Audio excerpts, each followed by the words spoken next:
And recording is in progress. Hello, everybody. Welcome to today's episode of See Tomorrow. I'm really excited about the rock star panel we have here of some amazing experts, longtime supporters, longtime sponsors of what's made the eTourism Summit the go-to destination for digital tourism marketers for the last 21 years. And we're thrilled to be heading to Vegas in 3 weeks at co-located with US Travel at IPW. We've got an amazing program planned. Really excited about some of the new things that we've got coming. So certainly encourage you all to register today, make plans to be in Las Vegas, September 20th through the 22nd. And if you can't make it to Vegas, we're going to have a really robust virtual option and some really exciting things that we're going to be announcing at the show as well. So with that, I am so thankful to have such amazing friends and partners in the industry that are taking the time to help us all as we try to kind of work forward in a crazy environment. So with that, I'm going to turn this session over to, again, a great friend, Mark with Elemental. Mark, thank you so much for putting together this Rockstar panel, and I'll hand it off to you. Excellent. Thanks, Will. Thanks for having us. I am very excited to hear the thoughts of all the people on the panel today. We're going to be talking specifically about the integration between communications, marketing, and technologies for destinations. And we have a multitude of perspectives present today on the panel. So on that, I'm sure many of you know the gentlemen who are present today, but in case you don't, I'm going to ask them to introduce themselves. And I guess we'll start with Mark Thompson, if you wouldn't mind. Yeah, absolutely. Good afternoon. I'm Mark Thompson. I'm the Senior Vice President of Tourism and the Interim Chief Marketing Officer for Visit Dallas. Thanks, Mark. Steve, if you wouldn't mind. Yes, good afternoon, Mark. I'm Steve Johnson Stevenson, and I'm currently Marketing Manager with the Tourism Authority of Thailand, and I'm based in New York. So thank you for having us. Thanks, Steve. Scott, if you wouldn't mind. Mark, hi everybody. My name is Scott Schultz, and I've been in the destination marketing space for more than 20 years, leading the global marketing strategy for two very dynamic destinations, first in St. Pete Clearwater, and most recently for Myrtle Beach. Today, I help shape strategy and innovation for destinations and brands, and really excited to help really navigate the forces of change and disruption that we all face. And I also serve as a strategic advisor to Flip2. Excellent. And last but not least, Ed. Hi, thanks for having me today. Ed St. Onge. I'm the president of Flip2 and really excited for the conversation today. Excellent. And for those of you who don't know me, my name is Mark Liu. I'm the head of strategy and co-founder of Elemental. We're a digital agency that specializes in travel and hospitality, and we work with wonderful folks like Tourism Authority of Thailand, of which Steve Johnson is responsible for marketing, as well as hotel properties like Total Bay Resort. So as you can see, we have people who are involved in the destination space from a variety of different perspectives, some from within Dmos, some from outside like myself.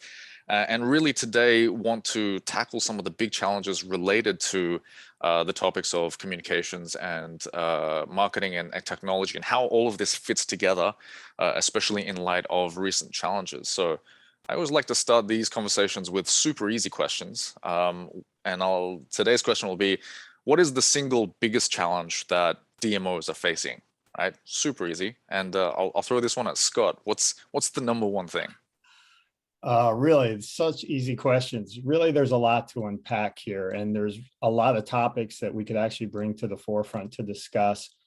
To me, it really always comes back to how relevant are we as destination marketers and managers. You know, we serve a lot of different masters, from our visitors, our supplier industry, our investors, elected officials, and even more recently with our residents and our resident communities. There's so many different things that we have to, be respective of in our local destinations. But since we're talking about marketing, I'm going to focus my comments on that, because I really think the biggest challenge for us as destination marketers is keeping up with the rapid change of pace with consumer behavior and the technology landscape, and how do we best position our destinations for success.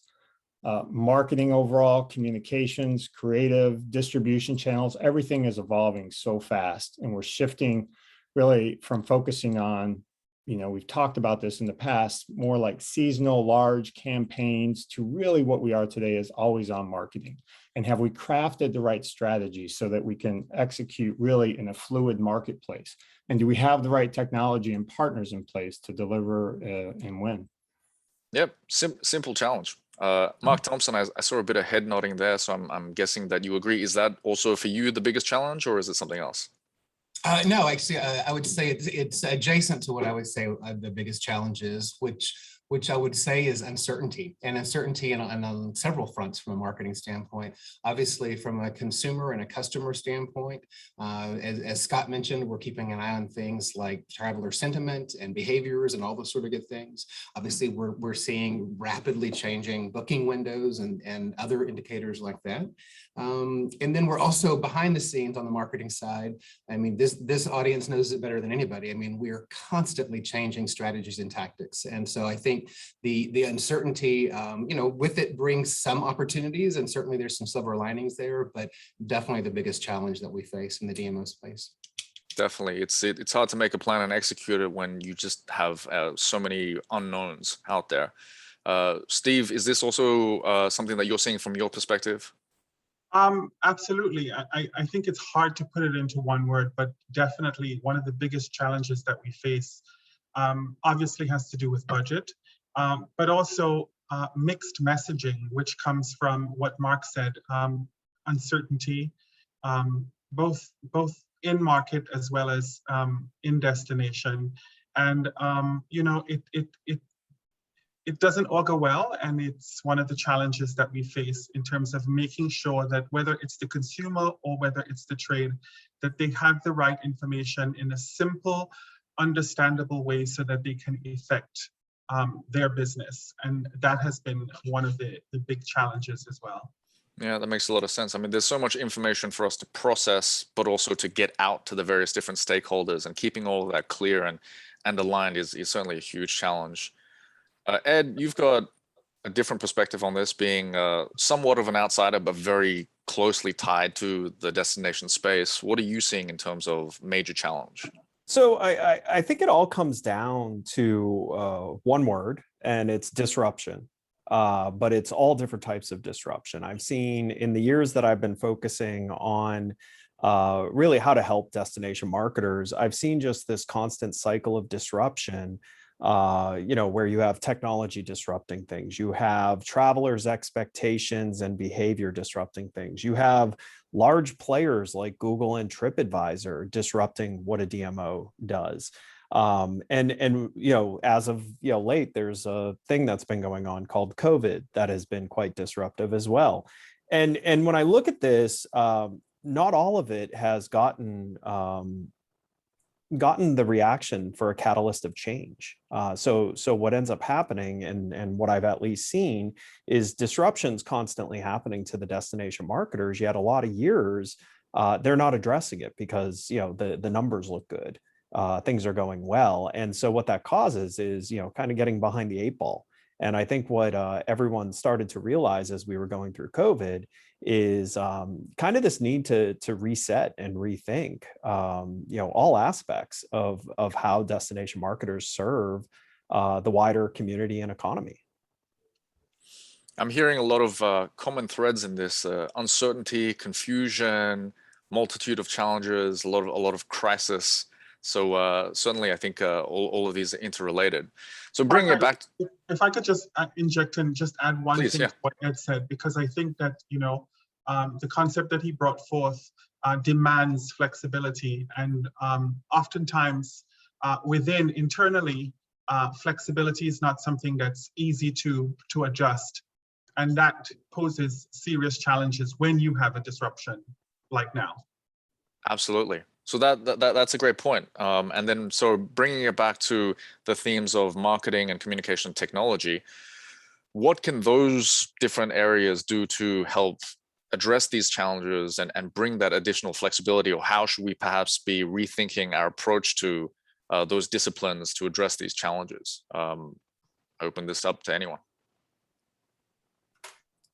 So I think first of all is looking at trying to shake loose some of where Steve just went, which is this challenge and flexibility, and in communication is making sure kind of the layers of process that you have to go through. The people who run those different layers of process are aware of really what's going on, and communication is a key to that. If you wait until you have an entire presentation put together on a big set of change to educate your stakeholders on why the change needs to go, you're going to have a harder battle than if you're constantly updating them on the variables that are affecting not just you and what you're trying to do, but the overall economy of the region.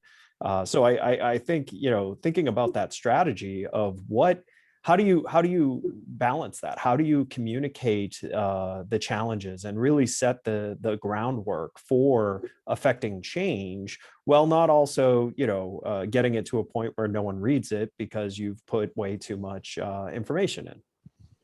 Well, Mark, just to add to that, I think, prior to COVID, technology was essential. But on the back end, you cannot. Technology was our saving grace. It saved us in so many ways. In communication with the consumer, we already had, and you know this because we work very closely together, we already had assets that were in place, and it was just a matter of engaging these assets in a way that the consumer wanted to hear, or what they wanted to hear. And even from a trade perspective, we created so many interesting concepts that we brought forth to our trade partners. And that was only possible through technology. And moving forward, the consumer sentiment reports that come out almost weekly, sometimes bi-weekly, those are the reports that we're looking at to see where the benchmarks are and what people are doing. Obviously, there has to be some level of wiggle room and flexibility, and I don't think that it should be taken as law because things change so quickly. But I think that, during and post, technology is such a critical component of what we as marketers have to do and to use. Mark Thompson, again, I see a lot of head nodding. I think love to Yes, hear your perspective on this. Yeah, definitely. I completely agree. In fact, from our standpoint, I would say that the situation has really allowed us and required us to really hyper expand our focus on content. And obviously, a lot of that is focused on the digital and the social side. We, like the rest of the world, have seen a big increase in traffic and engagement. Part of the silver lining of all of us looking at our phones every 5 minutes to see, what now and what next. But from that, has been, it's an area from a staffing standpoint that we have really focused on protecting, is making sure that those teams spitting out that original content have been protected and have been engaged in this full time. As we've done that. So in our case, I think probably second only to the Dallas Morning News, our digital and social teams have really taken this opportunity to focus on that communication and that significant increased demand. And we're seeing the highest engagement and the highest numbers through our digital and social channels that we've ever seen, even pre-COVID. So from that standpoint, the communication side of it has been incredibly important and to a large degree beneficial. And really any destination who is primed for that type of opportunity to exist saw a lot of great results throughout the pandemic, because for the first time ever, the destination marketers got to get kind of the spotlight as a source of entertainment and escape for the consumer. I think this is the closest destination marketers have gotten to their consumer, and as long as I can tell, which is an amazing thing, and it's an opportunity to keep that relationship.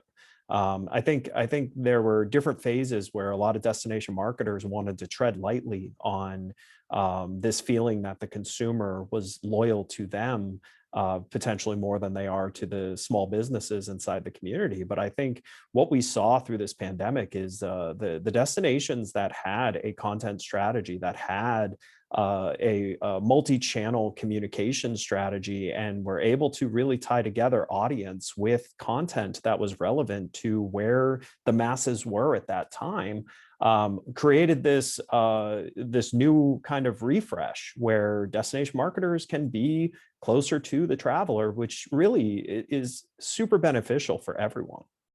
Yeah, I think that the pandemic has definitely forced a lot of innovation, but that hasn't been necessarily the case across the board. And Scott, I know that innovation has always been core to your approach to destination marketing as a whole.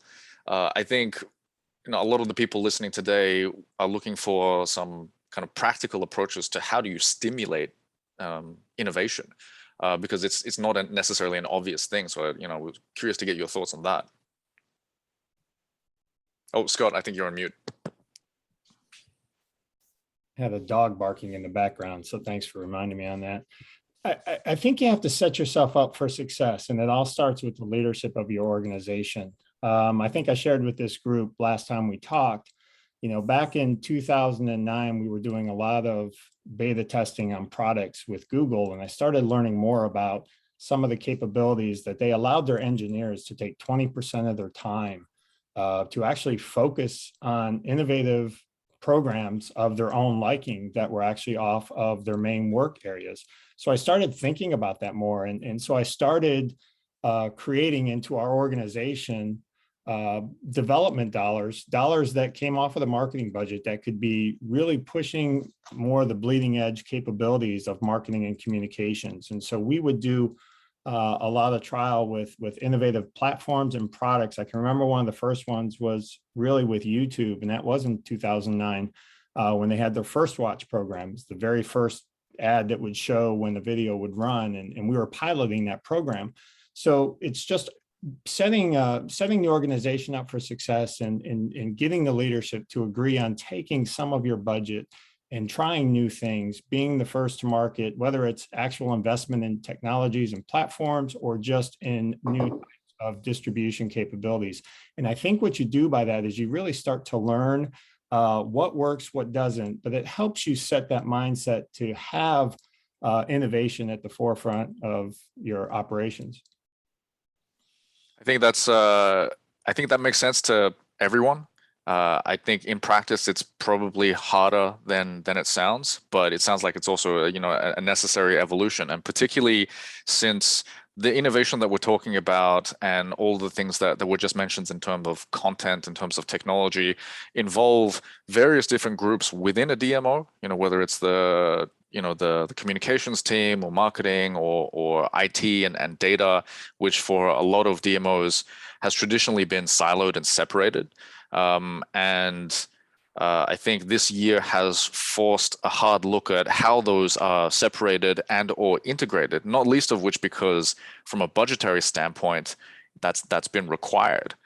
So Mark Thompson, I don't want to pick on you for this, but I know that you've told me in the past that, given the change in the conditions, a lot of the teams that you previously had separated needed to be consolidated. And I'd love to hear about what the practical experience of that was like. Yeah, it's a good point, and I would say, yes, absolutely, without question, that integration of those elements is still incredibly important to us. There's a lot of competition out there, so frequency and reaching folks in different layers is super important. In our specific case, as we like many DMOs, wrestled with dramatic decreases in staff and some internal reorgs to accommodate that. Putting that integration as a key priority led to some good things. It's not without challenges. To your point, you're putting together, in many cases, teams who are not used to collaborating with each other. You've got teams who are not necessarily used to collaborating, honestly, and have lived in those silos. And then I think you also have, the internal issues of changing priorities. In a market like ours, we like many markets have a mixture of group and leisure and sports and business travel and all those facets. And obviously different pieces of those have been returning at different priorities and at different times. And so from our standpoint, we've had to make some really difficult decisions and some unpopular decisions to audiences who are used to being the first in line. A market like Dallas, where group and conventions and meetings are a huge portion of what we do. Business travel is huge. Sports is typically huge. Those are things that in the past year had to take a bit of a backseat to regional leisure. And that's a hard message message to sell internally and externally, but it's one of those things that as marketers, we often have to do. So I think from our perspective, there's been certainly some challenges with that. And like any, let's face it, we've all been in the front lines of a war here. And through that, we've had the ability to establish some great relationships and working relationships that didn't exist before. And, like any wartime situation, you've got a conflict here and there too that you have to work through. Mark, a few points, if I may. First, to Scott's point of allocating a certain percentage of each department's budget towards, the development of technology and so on.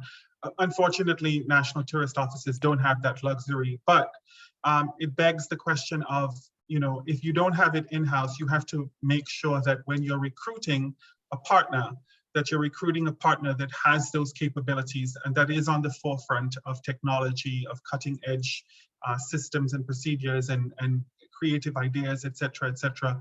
And that's what we have developed, I think, with Elemental over the years. The fact that, you're constantly bringing to us creative ideas, cutting edge technology for in use in marketing initiatives to reach the consumer more definitively. I think that's excellent. But also, I think that internally, I think that the pandemic has forced us, again, it goes back to my point of flexibility.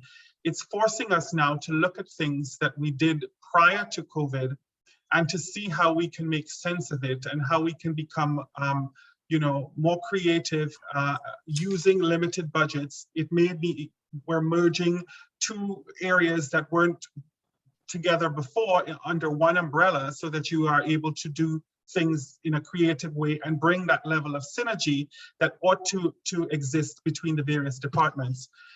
But it's a challenge. It's a challenge, especially and I don't speak only of Thailand. I think I've worked with enough national tourist offices to understand that level of flexibility doesn't happen overnight.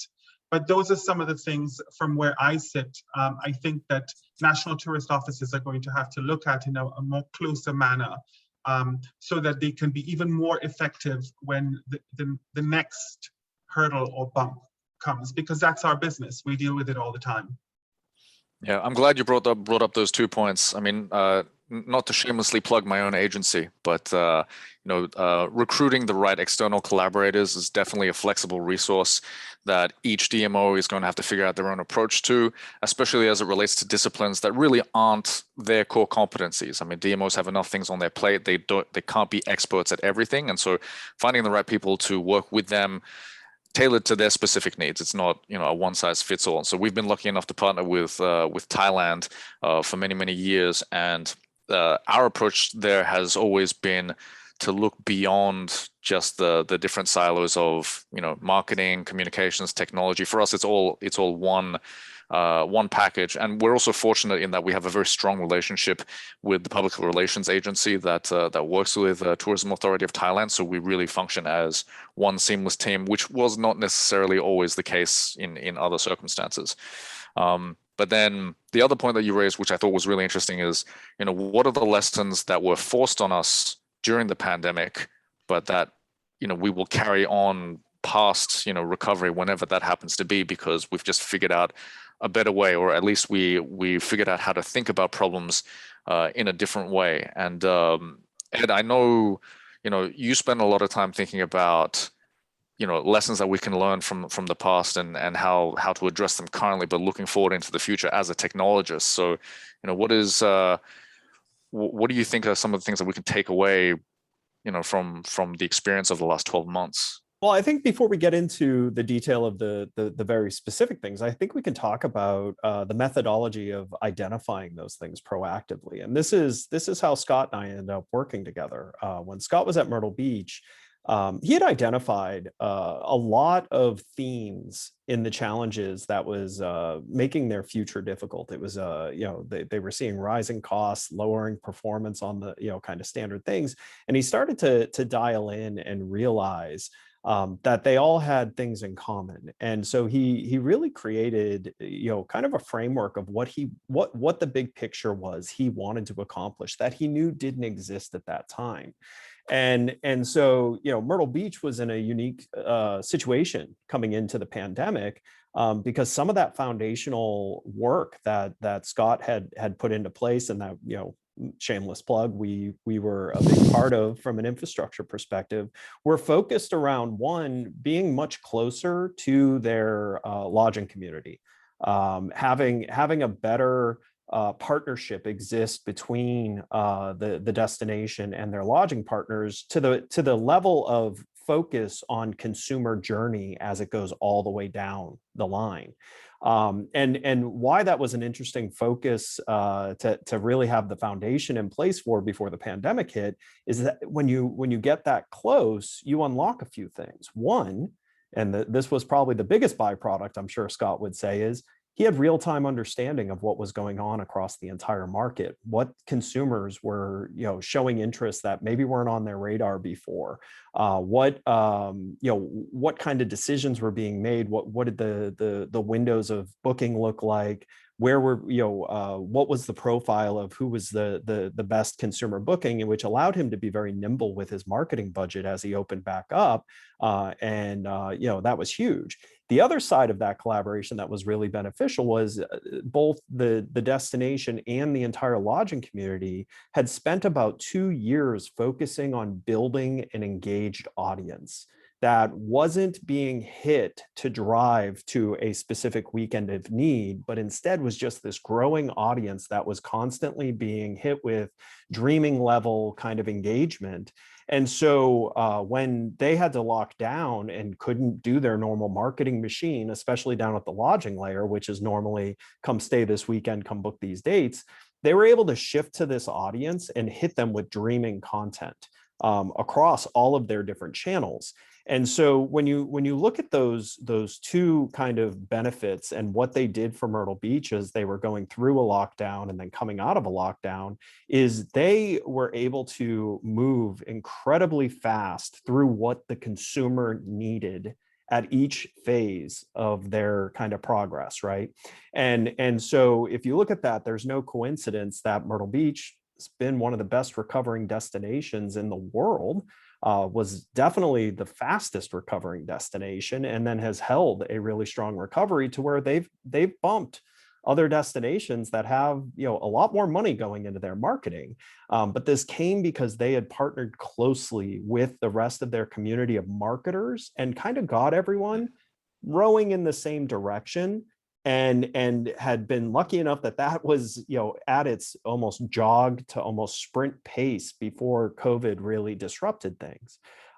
So, this, from what I've seen, this has been one of those kind of accepted impossibilities in this industry, is that you can't really get super close with the lodging side of your industry. I got to tell you, the lodging industry needs it. That's my background. My background has been building solutions for the lodging industry, and the lodging industry has a lot of challenges holding it back. DMOs can be the ones that actually fix a lot of those issues, which doesn't just fix your local economy and your relationship with your local economy. This will also fix the consumer's sentiment on how they feel about engaging with your community, because you are beholden to the performance of what the businesses you feed demand to can actually do with it. And quite honestly, most DMOs, your marketing is like running in quicksand, because as soon as you hand it off, it's going to random chance on whether or not any real conversion is happening, and it's not because it wasn't the right traveler, it's just because it wasn't sent to an experience that's equipped to really continue that conversation of why here, why us, why now. So I really, it was one of those amazing things where lucky timing, I guess, Scott, would you say? But that was kind of a big piece of the secret recipe. Ed, I think you've also stumbled into the ideal tagline for 2021, which is why here, why us, why now, right? Yeah. I'm definitely stealing that. I'm gonna use that somewhere. That's a great story of addressing the challenge and the recovery. And Scott, I'd love to hear your perspective on this. Although Ed's hyped you up pretty massively there, so he might have covered everything. But that That ties nicely into the broader theme of this conversation. I mean, we're talking about the integration internally of different teams of marketing, communications, technology, but more broadly, I mean, integration as a whole with outside stakeholders, with lodging.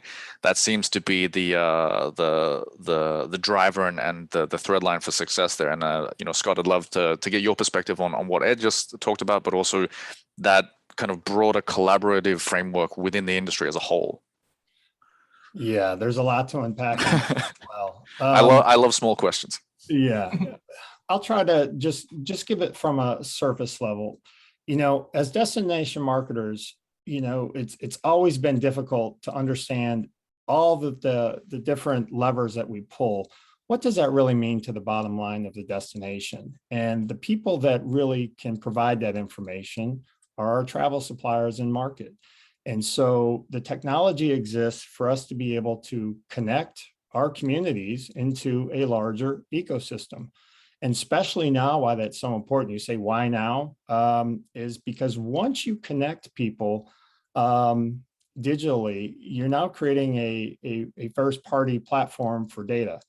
And that starts to open up a whole lot of more opportunities for the DMO to be a stronger leader and show greater returns to all their stakeholders.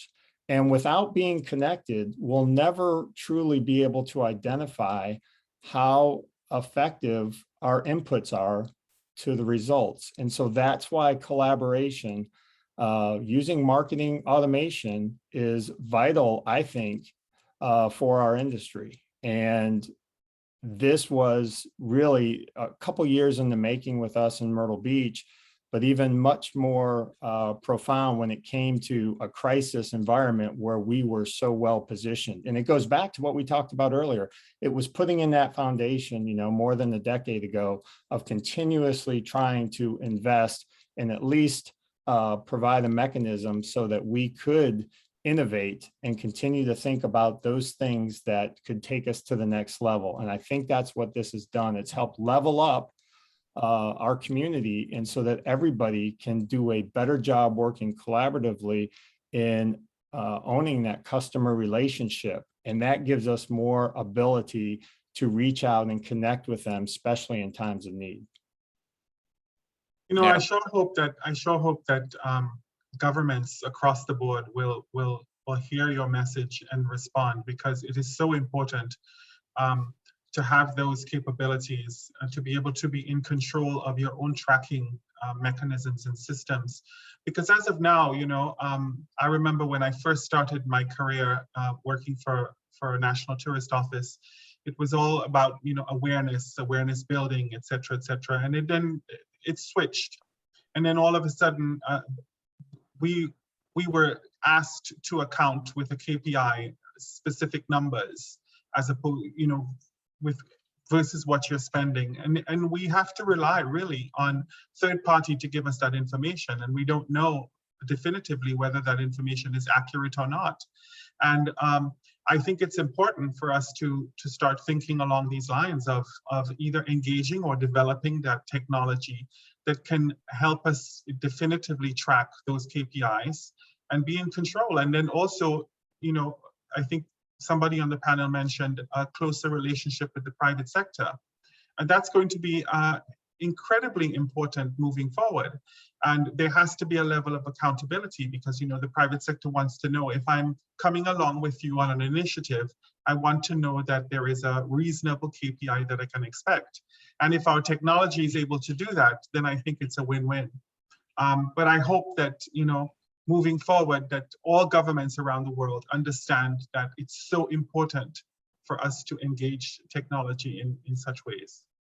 Well, and when you look at that kind of change in thought process of getting closer to your private sector and really looking at how everything can work together as a whole, you also identify things that maybe weren't obvious to you or to your private sector. And I'll give you a perfect example.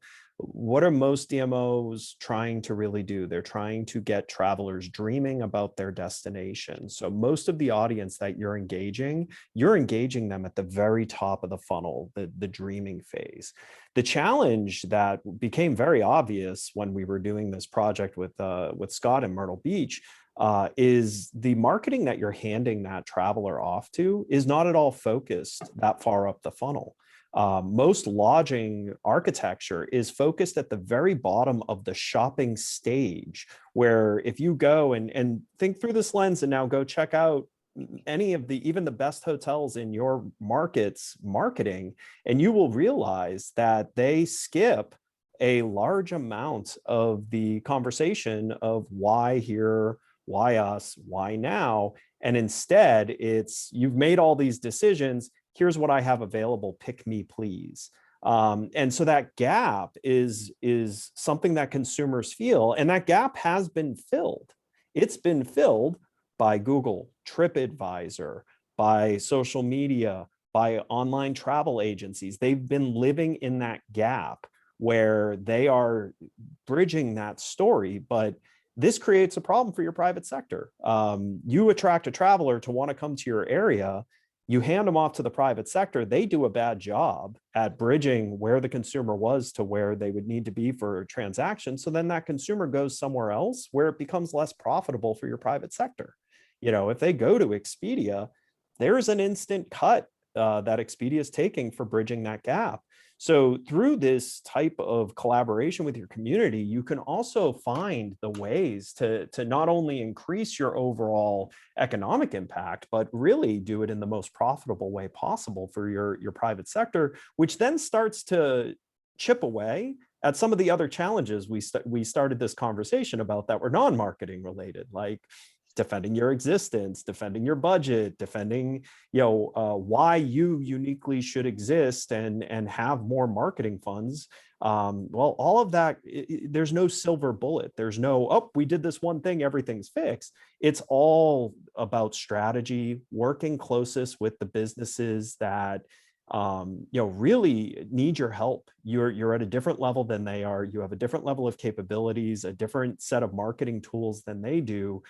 But you got to help them make that up to where they are and educate them on how they can be better marketers, because the better your community is at taking advantage of the opportunities you create for them, the better everything you do works. See a lot of nodding heads around this. I mean, I think this has really been the crux of the challenge that DMOs face, and that you have a mandate to drive a certain action, but you don't actually control that particular action. And then those who control the action have a need to communicate at a certain stage with the audience to get them into the process, but they don't have access or the authority to really touch that audience in that way. So, it seems like a no-brainer to make this level of collaboration a reality. But again, we wouldn't be talking about this if it was something that was already in practice and commonly accepted, or at least easily implemented. So, Mark, if I could just say something here, I would hate if there's a hotelier listening, for example, I would hate for someone to think that they have to abandon what they're doing right now and jump and go, the complete opposite way. It has to be a gradual thing, a gradual process. So, even if the OTAs and Google, et cetera, are monopolizing the space right now, you have to, at the end of the day, you have to butter your bread.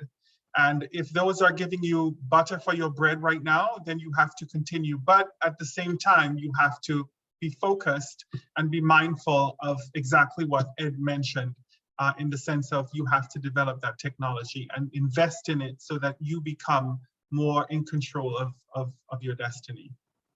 You really had to use that expression this close to lunchtime. Thanks, Steve. But yeah, I mean, you raise a really good point. All of these things are going to take time and investment and commitment. And so, as we look forward a year, 3 years, 5 years, I'd love to hear from each one of you, because there are so many things that need to be put into place, but obviously you have to start somewhere. If there is one major initiative or one thing that DMOs need to be starting to invest in now and committing to, what would that thing be? And Mark Thompson, I'd love to start with you and get your thoughts on this because I know you think about this all the time. Yeah, thank you. I think if there was one thing, it's not the exact right phrase for DMOs, but it kisses up to it, which is, I think if as DMOs we could more fully embrace the concept of revenue management, like the hotels have, like airlines have, like many sectors within our industry have. I think, there's a couple of examples of DMOs who have done so, but by and large, I think this particular point in history allows us the opportunity. Obviously, we have a lot of data. We're talking a lot about technology and communications today, but just to look at how we do things and when we do things, from a marketing standpoint, some things have not changed. I mean, we're still determining who we need to talk to and what they need to hear and where we need to reach them and those sorts of things. But I think there, like any industry, there are times when you can take a step back and say, how do we do things a little bit smarter and where do we plug in? And let's face it, we have, as I mentioned earlier, we've gone through a period where we've all had to make some really, really hard decisions, and those have to be influenced by data. We have to, be able to dive into this side of it. I'm constantly reminding myself that if you want everyone to like you, don't work for a DMO. You should sell ice cream or something in that regard. But as marketers, and particularly at this point in history, man, it's our responsibility to make the right decision and not necessarily the popular one. And I think that's an area where that type of data, that type of investment, and that type of insight would be helpful for DMOs to do a little bit more. I think on the sales and marketing side, we've nailed that and have had that down for a long time. But that other component of it that other industries have really embraced, I think could be super helpful. Scott, I see you. Sorry, go ahead, Steve. No, I think added to that is a stronger investment in human resources. I think that, Mark mentioned a very important point, the analysis of data to drive your initiatives.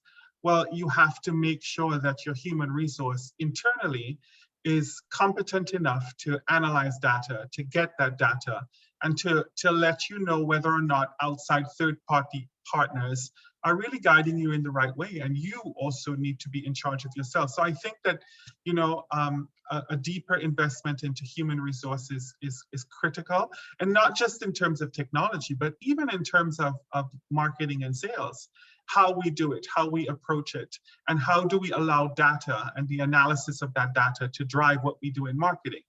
I think it's very important that moving forward, we have a stronger investment in human resource. Certainly, and especially with the talent that recognizes the need for this higher level of revenue management and data collection and technology. Scott, I saw you earlier nodding quite a bit on the data side of things. Is that also the big area that you would recommend DMOs invest in? Most definitely. With all the shifts that are happening with ad tech and all that we're going to be able to do so that we're not constantly trying to remarket to a small amount of customers, we've really got to create a first-party data platform. And the real true way to do that for a DMO is to develop a collaborative ecosystem within their destination so that everybody's connected. And I think once we're able to do that, that's going to be a game changer for our capabilities as destination marketers. And it really positions us to enhance the capabilities that we currently have and have a much better relationship with our customers and start proactively communicating and inspiring people, but then also leveraging all of the information that flows through the ecosystem to reinvest and make better decisions. That's only going to be much more economical for us and our partners, because everybody benefits from the aggregated insights that are created. And there's no other way that you can do that at a local or regional level unless you're working together. And we have the tools and capabilities to do that. And that's just the first layer or foundation. There's so much more that we can do to create a much more personalized experience. Once you create that layer, there's so much more you can build upon that to really become more like some of the top brands in the world that truly own that customer relationship. And until we get to such a point, we're always going to be kind of on the outside looking in. Ed, I see you poking up at the mention of brand. I know that that's something you love to. Yeah. I mean, Scott like led right into my point of what I was going to say, which is what every destination marketer needs to be working towards is being more like Apple or Google. And what I mean by that is Apple and Google own the relationship with their consumer and shape that consumer's experience all the way through their journeys. And in doing that, they create such fierce loyalty that you actually get a reaction of the ones who are loyal to Google can't stand Apple and vice versa. That is true loyalty. And DMOs can be that. You can be that shaper of the ecosystem for the travelers to discover your region, and you can be the brand that they feel strongly about. And so that's not a small thing, right? That's not a overnight thing. That is a goal to be inching towards every day, because eventually you will get to a point where you own your audience, your community owns their audience. You have the ability to understand how to move the consumer's behavior to the benefit of your local economy, and you are, seen as an integral core element of your local economy's success. I think that's a fantastic way to end this conversation. A lot of great points covered, from people who have been there, done it, continue to do it, have been through the challenges of last year and even prior to that. So I want to thank you guys for sharing your perspectives on this. And I think Will, I don't know if we want to open this up to questions or anything else. We did get one question from Meg Power. So I'll read it for you all since I had the questions thing open. When you're considering advertising marketing partners, how do you prioritize reaching an affluent, qualified audience of travelers versus editorial, environmentally, contextually aligned content, i.e. the New York Times versus Travel and Leisure? How are you prioritizing, how much effort you put into either or? I think go ahead. Mark, no, go ahead. No, I insist. No, I was just about to say, I think from a marketing perspective, it's a matter of trying to determine how different the audience is, and then also, what the publication is providing you in terms of a proposal and a plan. Consistency in terms of messaging, how many times are you reaching them, et cetera, et cetera. I think those are things that you have to take into consideration before you make a decision as to one versus the other. And if you determine that the audience is completely different in both, then it may mean that you have to strategize or re-strategize and find creative ways of reaching them. Yeah, I think, and I would add to that from our standpoint. I mean, as we kind of rebuilt our plans this year, obviously we've talked a lot about data and technology today. It's been a super important part of this. Before we even started looking at what our advertising platforms or publications or channels might be, was really diving deep into who are we talking to? And we talked earlier about who and how and when and where and all those sorts of good things. But man, understanding the who was more important than ever this year. We were in the midst of transitioning agencies, which ended up being, ironically, a great time to do so, because we started with a blank canvas and said, okay, let's look exactly, not just who's historically traveled here, but also based upon the reality of where we stand, what's going on in the world, and using those personas as kind of the guiding force of saying, okay, if that's the case and that's who we need to get to, here's what we're going to prioritize from an advertising, from an earned editorial, from a communication standpoint in general, whether that was on our owned channels or on those in which we were doing placed advertising. And I would only add one more thing to that, because I think Steve and Mark covered it really well, is understanding where the biggest need is for your market. It always feels really good to go after the affluent because you get to talk about really sexy, fun stuff. But sometimes your market just needs the everyday traveler, because that's what your inventory holes are. That's where you're going to get the most economic impact. It's not always the jet set life that we get to market to. Sometimes it's the regular family that saves up to travel once every 2 years. And so I think, making sure you're aligning your marketing to the needs and the reality of your market, and not just going to what feels like the most fun to market to. Or Ed, you could define luxury in the context of the consumer, right? Mhm. Luxury means different things to many different people. So luxury doesn't have to be a 5-star resort. Or in our case in Thailand, a 5-star resort is very affordable, but luxury could be an experience that they have while they're at the destination, which is of great value to them. So I think it's a combination of things. But even the whole concept of luxury is being redefined, almost daily, taking into consideration the demands and preferences of the consumer. Yeah, I'd love to add to that. I mean, I don't have anything to add in terms of the initial selection. You do definitely need to make sure that whoever you're partnering with aligns with your target audience, and really, finding the right partner who will craft a package for you that makes sense. I think ideally, tying it back to what we were talking about earlier, we also want to be testing as much as possible the actual performance of these channels, right? So not just in terms of like the end deliverable that they're producing, whether it's an editorial or a video, but is it actually moving the needle for the KPIs that we care about? In some instances, it might be storylines that we're trying to advance, but in a lot of instances, we're really trying to get travelers to our destination.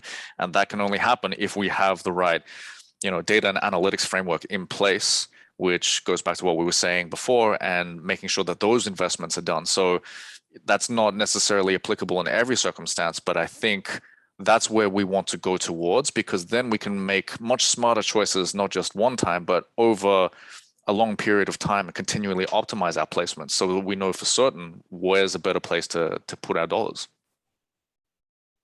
Yeah.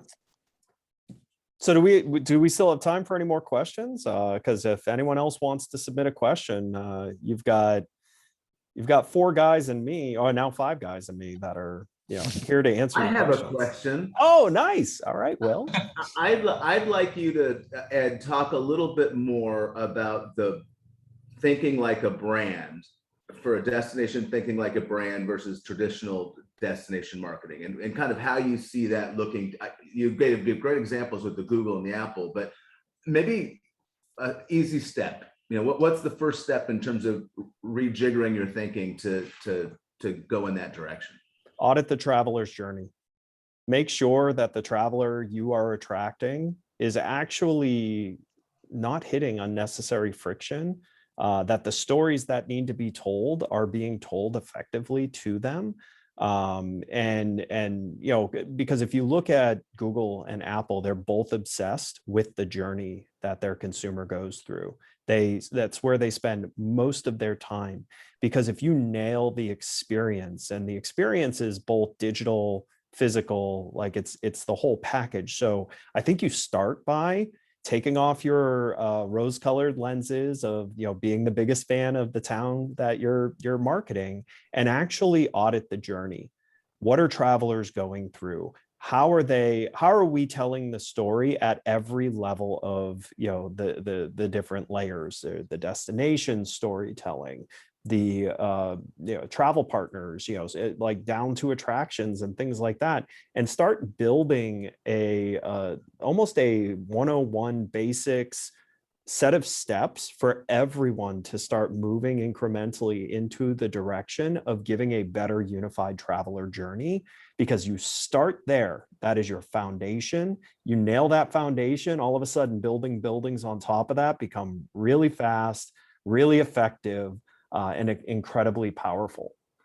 So I think if we're starting at the very basics, audit the journey, because I don't think enough marketers do that.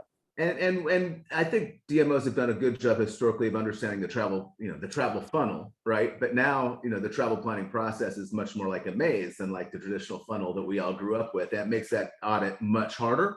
Yeah. And I guess I just love to kind of get an idea there too of just like how, again, it used to be kind of simple, kind of like the inspiration, dream, and action and follow up. And just any other thoughts on tracking that funnel?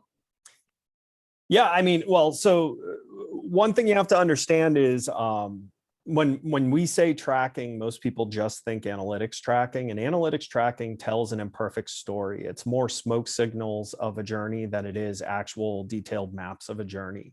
So sometimes you do have to actually think through, how can I get the consumer to tell me something, tell me what they're experiencing? And so actually creating, so if you think about analytics as passive tracking, right? We're trying to pick up and read tea leaves and understand how you're feeling, what you're thinking, what's motivating you. You need to start creating some opportunities for active tracking. What are you interested in? How far out are you from making a decision? Where else are you looking? These are little things you can pepper into certain areas of your marketing journeys to start getting active signals for what's going on. And then you can take this information, take your active signals and your passive signals, and start kind of creating a map of that maze and finding where there are unnecessary walls. How can you knock down the easy stuff? So this isn't we don't start trying to make improvements until we know what the answer is, because you'll never know what the answer is because there's never an answer. And so what this is identifying unnecessary friction, and unnecessary friction isn't just like inside your ecosystem of your control. If you find that in order for consumers to book, you're seeing that a lot of them are having to do 10 or 15 searches to get answers on things that should be somewhere else, then that's an easy start. Where can I present answers that I know X percentage of my consumers have? And some of this stuff is really simple remedial stuff. And I think that's why it gets overlooked, is because you almost think to yourself, there can't be enough improvement in these types of actions. So thinking of it this way: when you have a big event, when you have a concert, when you have something like that, there's this juggling of, I need to go somewhere to book my flight if I'm flying in, I need to go somewhere to book my stay if I want to stay, then I need to start looking at the things I can do. A very simple approach is creating persona-based, almost presented packages. If you're the foodie, you want to stay in this neighborhood, here are the options that are best for this type of desire. Here are the best places to eat, and this is how far it will be to the event. You can create these almost answers proactively that otherwise the traveler may do 15, 20, 30 Google searches over the time that they're trying to figure out coming to your market. And by the way, every one of those Google searches, chances are a member of your community is paying for them to actually end up getting the answer they want, where you can actually look at this and think through the lens of what a traveler needs to know to have the best experience. And you can start packaging this, and you don't have to do it yourself. You can actually challenge your community a bit. Hey, I want to start having content like this. Who has that content? Because what you'll often find is when you go down to the next level, when you go down to restaurant, attractions, lodging, a lot of them build really good content, but lock it in super tiny silos. They build content that only gets used in email marketing, or they build content that only gets put on their social media and never makes it onto the site. And so audit the journey, try and get as much of it actively presented to cut down searches. The more searches you cut down, the better you just made that plan for the traveler. And that's where I would start, because all the best brands in the world always focus on, first, how does their consumer feel about the experience they have when they're with them? Disney is a master of that. Apple is a master of that. Google is a master of that. Facebook is a master of that. Amazon is a master of that. That is their primary focus in almost everything they do, is how am I best serving, and how do the people who I'm serving feel about what I'm doing with them? If you focused on that, you're making a huge leap to becoming the brand. And for somebody who's wondering, how often would you recommend that you assess the consumer journey? Always, daily. And I know that sounds almost impossible, but what that means is it can't possibly be done just by you. You need to build a culture inside your own organization, but also in your local stakeholder organizations, that there's a culture of audit. There's a culture of sanity checking, because if you can get 1,000 eyes looking randomly, you will find way more than you will having a team of 10 people looking every hour of the day. So building this culture of we are going to get better together is going to get you there faster. And it's sending the right message to your community, which is I'm interested in serving you, giving you what you need, and helping all of us be better. It's a really good. Okay. Go ahead, Mark. Oh, no, I was just going to honestly say that, I mean, as much as we've gnashed our teeth over what's happened over the past couple of years, I mean, I've been really grateful for the ability to focus on regional leisure, to dive into some of those deeper conversations and deeper relationships that Ed had talked about earlier in the conversation, to develop some of those collaborations with our partners as well. In our case, it really ended up being the arts and culture community within Dallas as we spoke to those regional markets, which has had some tremendous benefits. So as challenging as things have been, that type of process and that type of getting to that visceral level of the brand and what people feel about us and how they engage with us, some tremendous value there. Good stuff. Well, hour flies by. Mark, thank you so much for pulling together an amazing panel. Thank you all for taking the time to help us. And this session will be emailed out to all of our eTourism Summit fans tomorrow. I can't thank you all enough for your time and insight and wisdom, and I very, very much look forward to seeing you all in Las Vegas in a couple of weeks. So Likewise, thanks for having us. See you in Las Vegas. Thank you very Yeah. much. Thanks, Bye-bye, Mark. everyone. Thanks for the invite. We'll see you in Vegas. Thank Yep. you.